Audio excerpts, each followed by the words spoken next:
Okay, so now we're going to thread our machine. So for the sake of recording purposes, I'm going to use the shorter spool thread just for this particular project, just so you have a general idea of how to thread the machine. So again, I'm going to place the shorter spool of thread on the top of this spool. I'm going to use the top of this to secure it. Then I'm going to use the thread guide that's at the top to first bring it around the very top. Remember, this top is for winding the bobbin, so you're not going to thread it through this way. Then we're going to bring it down through our tension disc around to our thread guide. And if you can see, we're going to bring it right around here and then kind of let it drop there. So what I did was I followed the instructions that were on my gauge that I have here.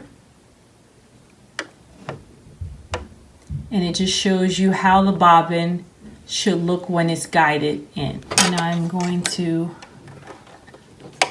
make sure I still have a little bit of the thread hanging out.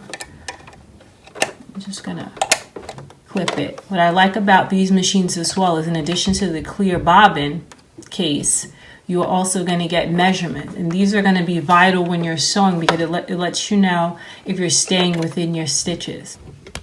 So to use the threading mechanism, what I'm going to have to do is get it started. So place my needle in. So you can do it the manual way, where you just place it in just like that, or you can use this assist here that I have on my machine, and you take the thread, wrap it around, and it pulls it through. So it's really up to you how you decide to use it. And then once that's done, what I do is I take that button and I drop it, and then I tap it again to pick it up. And by then it should pick up my lower bobbin. If it's done correctly, we will see. And that's basically how you thread your machine. Now you want to test it to make sure that the machine was thread properly.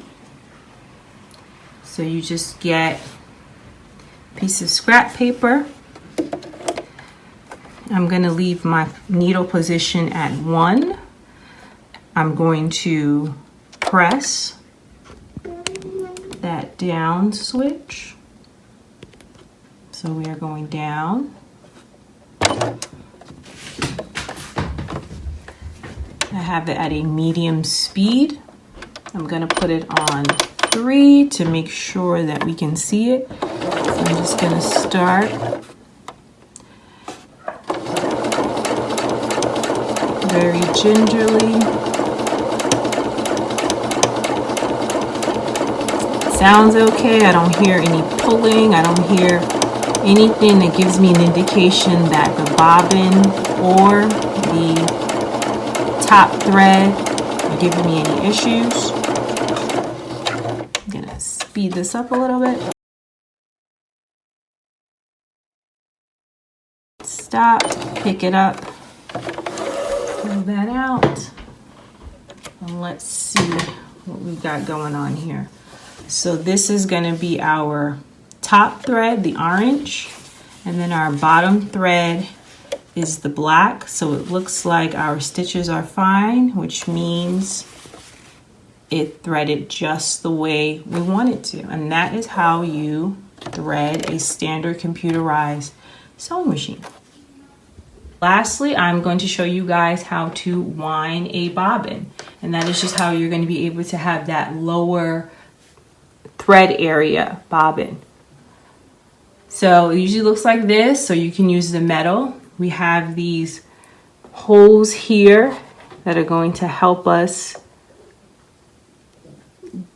secure our thread. So first we put it on the bobbin spindle.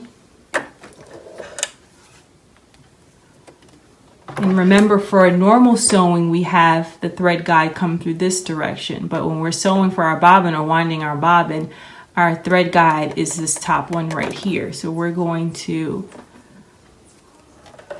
guide it here. And we're going to use, I'm just gonna take this off so you can see it. We're gonna use that to secure it. And then just press that presser foot and then let it start winding. So this is just the medium speed that I use. If you want it to go a little bit faster.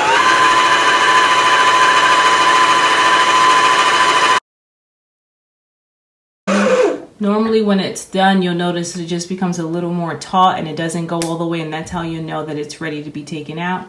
And then you just swipe it that way, snip it, and that is how you wind your bobbin. Thanks for watching. Be sure to like and subscribe. Videos are uploaded weekly covering dressmaking, fashion, lectures, and more.